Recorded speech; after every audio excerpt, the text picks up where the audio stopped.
This is Movie Turn. Leslie Mitchell reporting.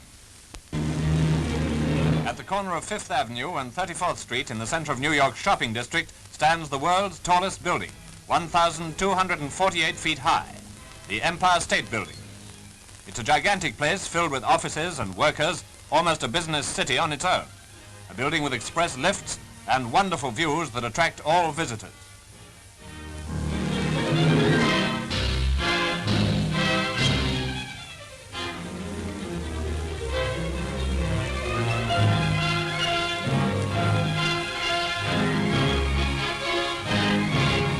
This was the scene of the recent plane crash. It happened when workers were at their desks on a Saturday morning between 9 and 10 o'clock.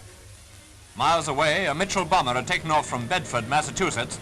The pilot flying over LaGuardia airfield was advised to land because of fog. But he headed for Newark instead along what he thought was this route. The route he actually took led him straight through the fog into the Empire State Building.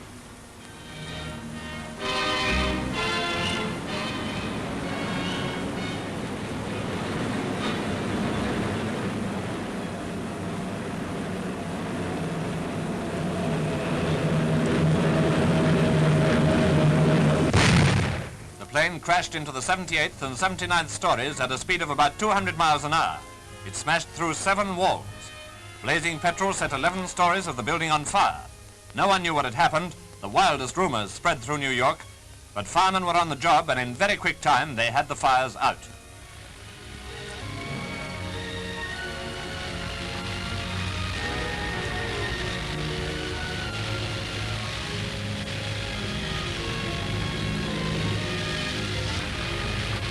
"13 lives, in addition to those of the crew of 3, were lost instantly. Many others received burns, injuries, and shock. One body was found on a ledge 7 stories down. The scene, in fact, both in the building and in the street, was reminiscent of an incident in a blitz. The death roll, tragic as it was, seemed miraculously small.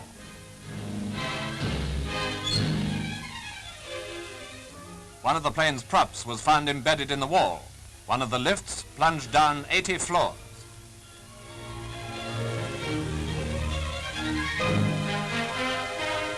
One of the Mitchell's engines crashed almost 1,000 feet below. The other hurtled across the building and fell on the penthouse on the roof of a 12-story building in the next street.